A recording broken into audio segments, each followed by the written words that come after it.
你听说没有？东大桥有个醉汉死了。 Nang madiskubre sa umaga, kalahati ng katawan niya ang nawala. Ano ba yung kalat na yan? Agent 001 na ipinadala sa Earth. Humihiling ng koneksyon sa punong himpilan. Punong himpilan, natanggap, mangyaring sumagot. Kumain na, kumain na.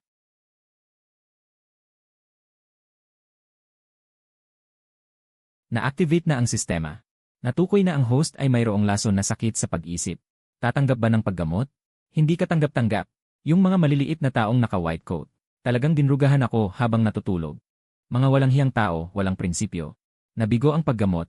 Sino ang nagmot sa labas sa kalagitnaan ng gabi na di natutulog? Hindi tama.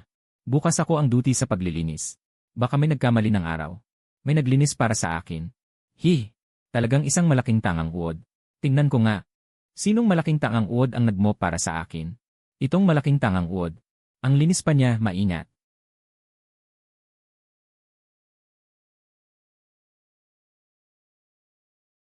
Hindi ko pa siya nakita. Ang pangit ng itsura. Siguradong di malilimutan. Karaniwan, laging baguhan. Natukoy. Lubhang nakakatakot na eksena. Natukoy na nakapikit ang host. Lakas ng loob mo na takutin ako. Hindi ko ba kayang supilin ang pangit mong ito? Bukas ako ang duty. Ginawa mong itim na tubig ang sahig. Sadyang ginugulo mo ako. Papatayin kita. Mataas na babala. Mangyaring mag-ingat sa pag-iwas, host. Wala akong pakialam kung bago ka o hindi. Dapat may alam ka sa mga patakaran. Ngayon, bibigyan kita ng leksyon. Hintay ka pa. Hindi ka ba kontento? Ikaw, pangit na hindi maganda. Sino ang tumawag sa'yo? Linisin mo ang hallway na ito para sa akin. At nalinis na rin ang silid.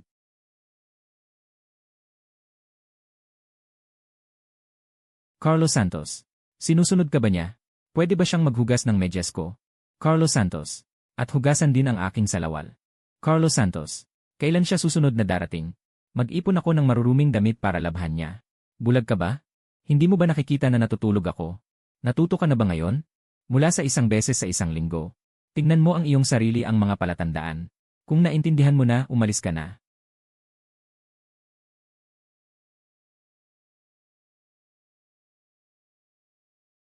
Nakaraos na itong gabing ito. Nga. Takot na baka may mangyari. Carlos Santos. Carlos Santos. Bastos at mababang tao. Sinalakay mo ako habang natutulog ako. Walang disiplina sa pakikipaglaban. Ang mga bagay sa aking utak. Kayo ba habang natutulog ako? Ang naglagay nito. Ikaw na walang hiya at bastos na tao. Carlos Santos. Kumalma ka. Kasamang pulis. Nakita ninyo rin. Siya ay isang baliw na nalason. Hindi niya alam ang kanyang sarili. Ang tinamaan niya kagabi ay isang babae. Oh, ang nagtapo ng maruming tubig kagabi. Ay kayo rin ang nag-utos. Alam na ako ang nakaduty. Kaya dinumihan niyo ang aking sahig. Ganyan kayo kawalang hiya. May mga oras ba siya na malinaw ang isip? Ang dalawang chow-chow sa harap mo. May sakit. Bakit hindi ka nagpatingin ng maaga? Ngayon huli na ang lahat. Bastos. Matutulungan kitang gamutin ang maliit na chow-chow. Kung hindi, masisira ang maliit mong chow-chow. Ganyan ang sitwasyon niya. Siya araw-araw, maliban sa pagkain at pagtulog. Ano ang gagawin mo? Gusto niyang ituring ang sarili bilang isang pantas na lampas sa mundo. Walang ginagawa, nag-ensayo sa ilalim ng araw. Dayuhan. Dayuhan. Noong nakaraang buwan, ang ospital ay nag-organisa. Nanood ng isang pelikula tungkol sa mga dayuhan. Siguro ang pelikula ang nagbigay inspirasyon sa kanya. Nag-aalangan ang ulat. Humingi ng mas maraming piraso ng karne sa punong tanggapan. Ikaw na naman, bata. CJ. Ate, dagdagan ko pa ng ilang pirasong karne ang sayo. Binabati kita, host. Matagumpay mong pinaamo ang isang babaeng halimaw. Gantimpala ng sistema, isang beses na pagguhit ng palabunutan. Dahil sa sakit sa pag-isip ng host. Ang sistema ng palabunutan ay kusang nag-drawing para sayo. Isang espiritong panlaban sa demonyo ni Xitigarbha. At natutunan mo ang pamamaraan ng pagguhit nito.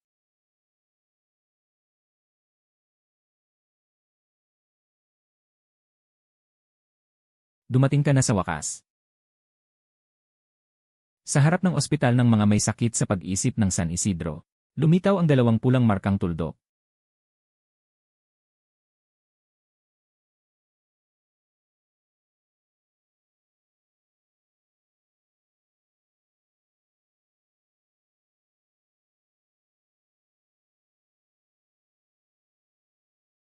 Ano ang nangyayari? Bakit naging itim ang screen?